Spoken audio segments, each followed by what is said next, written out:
درندگی کا نشانہ بنی. اس کے بعد کوئی ہسپتال اس کی جو پوسٹ مارٹم کرنے کو تیار نہیں تھا, کسی تھانے نے اس کی رپورٹ درج نہیں کی.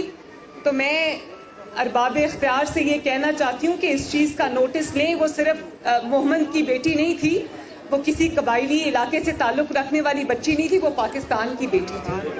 اور جو لوگ بیٹیوں والے ہیں وہ اس چیز کا احساس کرتے ہیں. اور میں اپنے جو قبائل, محمد قبائل کے جتنے بھی بہن بھائی ہیں, ان سے میں ہمدردی کا بھی اظہار کرتی ہوں, اور میں ان کے ساتھ اس دکھ کی گھڑی میں کھڑی ہوں. اور انشاءاللہ تعالی ہم اس کے لیے, فرشتہ کے لیے آواز بھی اٹھائیں گے.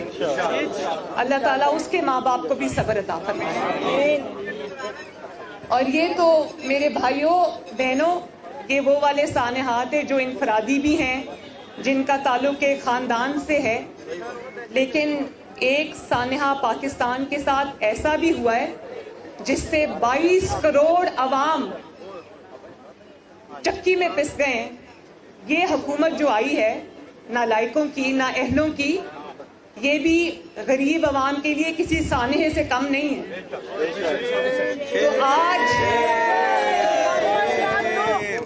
تو آج اگر اس سانحے کا ذکر نہ کیا جائے, ہمارے ملک کے ساتھ جو سانحہ گزر رہا ہے اس کا ذکر نہ کیا جائے تو زیادتی ہوگی. مجھے بتائیں, میرے بہن بھائی یہاں پر کھڑے ہیں, روز صبح جب اٹھتے ہیں تو کیا خبر سنتے ہیں؟ 10 مہینے ہو گئے میرے بھائیوں بہنوں, بہاولپور کے میرے بھائیوں بہنوں, 10 مہینے ہو گئے, ایک اچھی خبر سنی پاکستان کے بارے میں؟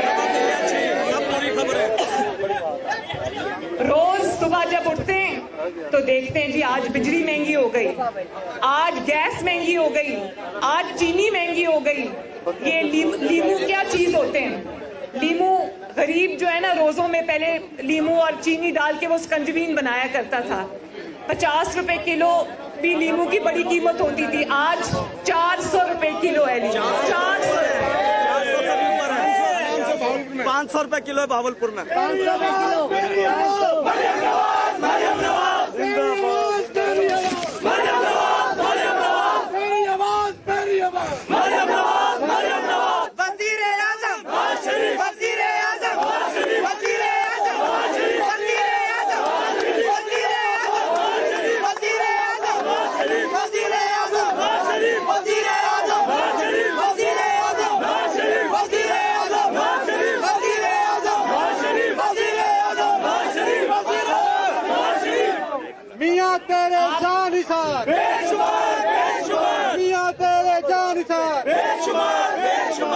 اور آپ جانتے ہیں جب بجلی کا اور گیس کا بل آتا ہے, گیس کی قیمتوں میں پچھلے چند ماہ میں 140% اضافہ ہوا ہے. بجلی کی قیمتیں دیکھو کہاں سے کہاں پہنچ گئی ہیں. مجھے ایک عورت ملی, بھائیوں ذرا سنیں, مجھے ایک عورت ملی, غریب عورت تھی. اس نے کہا میں کپڑے دھوتی ہوں لوگوں کے گھروں میں, 20,000 روپیہ کما لیتی ہوں مختلف گھروں میں کپڑے دھو کے.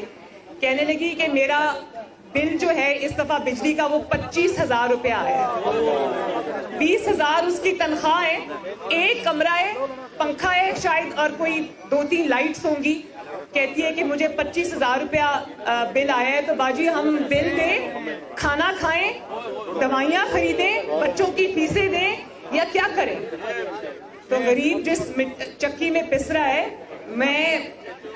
مجھے میاں صاحب نے, جب بھی میں میاں صاحب کو ملنے جاتی ہوں جیل میں, تو انہوں نے آج تک, یا پارٹی کے جتنے افراد ہیں وہ اس بات کی گواہی دیں گے کہ آج تک میاں صاحب نے نہیں کہا کہ میرے لیے آواز اٹھاؤ, یا مجھے جیل سے باہر نکلنے کے لیے, میری آزادی کے لیے یا میری رہائی کے لیے آواز اٹھاؤ. ایک بار نہیں کہا.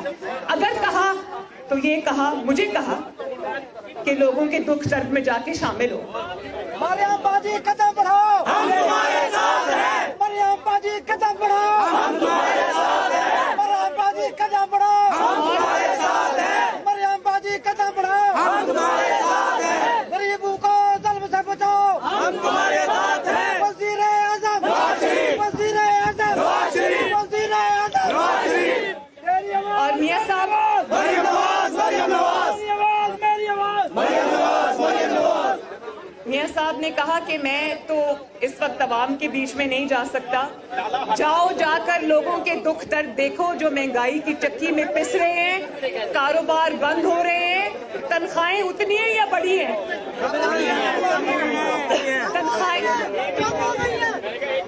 تنخواہیں کم ہو گئی ہیں اور خرچے ڈبل ہو گئے ہیں گھروں کے.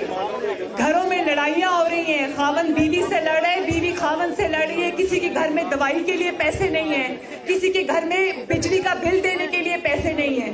میں ایک دکان کی تصویر میں نے دیکھی, دکان کے اوپر ایک بڑا سا بینر لگا ہوا تھا, اس میں لکھا ہوا تھا کہ دوائیوں کی قیمتوں میں حالیہ اضافے کے بعد یہاں پہ دوائیاں چیزیں گروی رکھ کے بھی دی جائیں گی.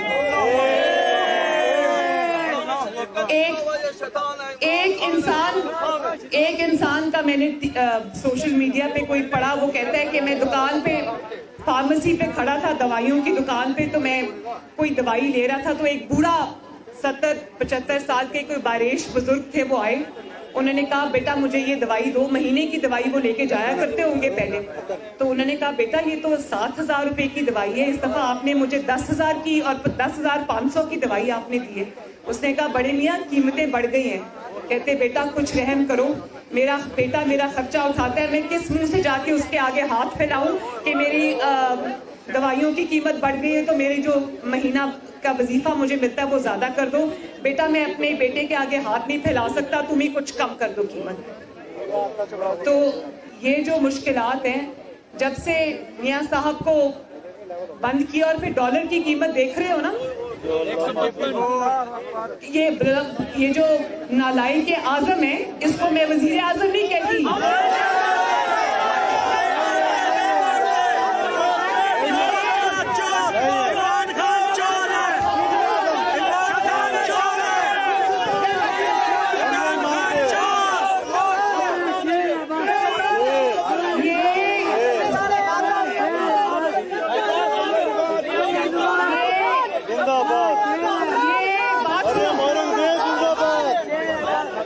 بات سنو نا, شیطان خان ہے یہ ووٹ چور وزیر اعظم ہے. چور چوری کر کے آیا, چور دروازے سے آیا, اور آج دیکھیں نا ذرا ایک افطاری کیا ہو جاتی ہے اپوزیشن کی, ان کی ٹانگیں کانپنے لگ جاتی ہیں.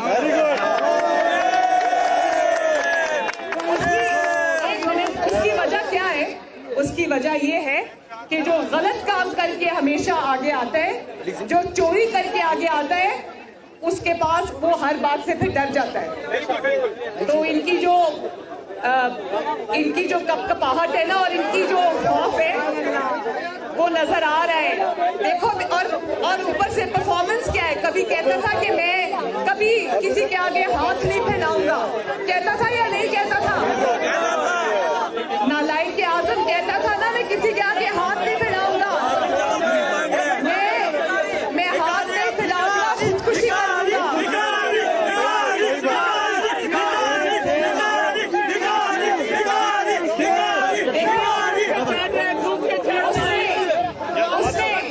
اس نے بھیک نہیں مانگی, اس نے بھیک نہیں مانگی, اس نے پورے کے پورے ملک کے خزانے کی چابیاں IMF کے حوالے کر دی.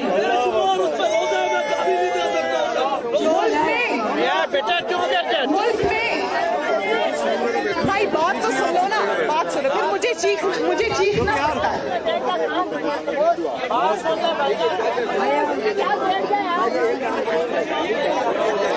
ملک کے اندر میری بات سنو, ملک کے اندر بجلی مہنگی ہے کہ نہیں؟ میری بات کا جواب دو, میں کچھ سوال پوچھوں. بجلی مہنگی ہے یا نہیں؟ گیس مہنگی ہوئی یا نہیں؟ آٹا مہنگا ہوا کہ نہیں؟ سبزیاں مہنگی ہوئی کہ نہیں؟ دالیں مہنگی ہوئی کہ نہیں؟ دوائیاں مہنگی ہوئی کہ ہر چیز مہنگی ہو گئی. صرف 2 چیزیں سستی ہیں اس وقت پاکستان میں, ایک ہمارے روپے کی قیمت اور ایک پاکستان کی خود مختاری. صرف یہ 2 چیزیں جو اس وقت سستی ہے پاکستان میں, باقی تو غریب کا سانس لینا بھی مشکل ہے. اور جس نے ملک کو دیکھو 8 مہینے میں نواز شریف کو جب ملک ملا تھا کس حال میں ملا تھا؟ ٹوٹا پھوٹا لٹا پھوٹا ملک ملا تھا نواز شریف کو. اس نے دھرنوں کے خلاف باوجود سازشوں کے باوجود ملک کو اللہ تعالیٰ کے فضل و کرم سے کہاں پہنچا دیا. اب لوڈ شیڈنگ ہو رہی ہے یا نہیں ہو رہی؟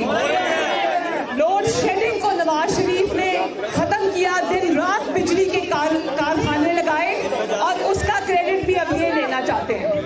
اور نواز شریف نے جتنے بھی کام کیے اپنے خلاف سازشوں کے باوجود دھرنوں کے باوجود وہ ملک کو کہاں لے گیا.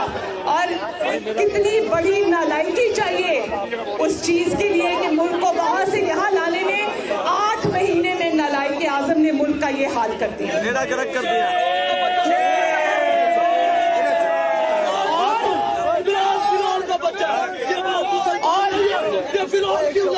بیٹا گالی نہیں.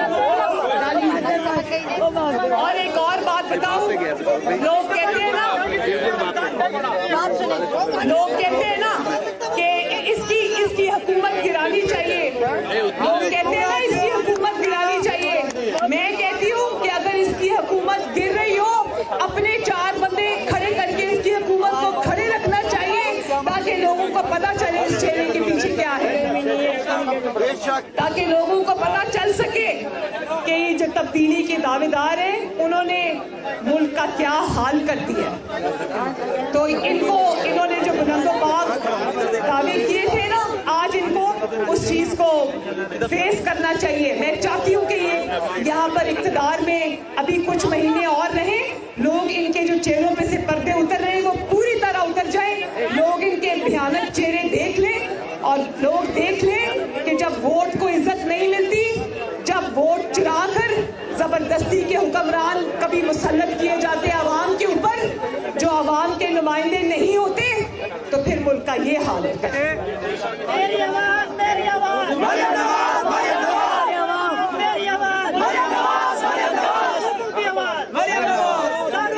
اور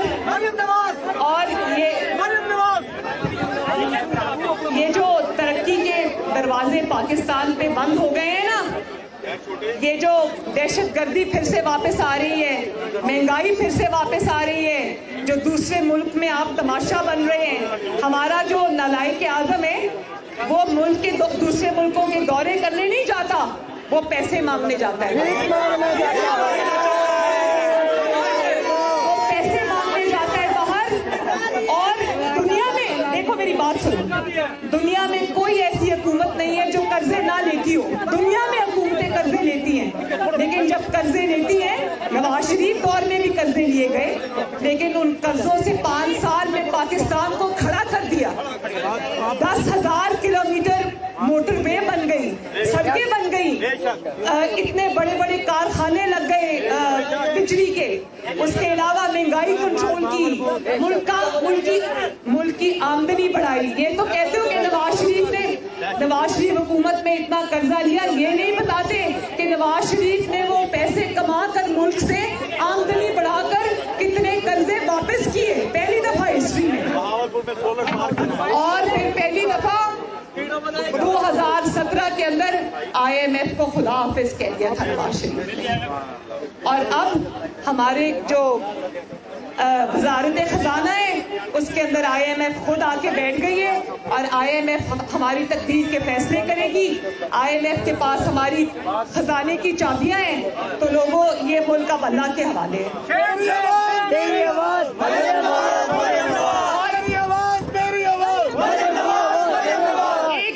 ایک بات میں میاں صاحب کے حکم کے مطابق میں اپنے عوام کے ساتھ کھڑی ہوں. ان کے انشاءاللہ ان کے دکھ درد میں شریک ہوں گی, ان کی آواز بنوں گی. اور یہ ملک پہ جو ترقی کے دروازے بند کر دیے گئے ہیں نا, خوشخبریوں کے دروازے بند کر دیے گئے ہیں, انشاءاللہ یہ دروازے کھلیں گے. یہ دروازے کھلیں گے اس دن کوٹ لکھپت جیل کا دروازہ ٹوٹے گا. جیل کا دروازہ ٹوٹے گا.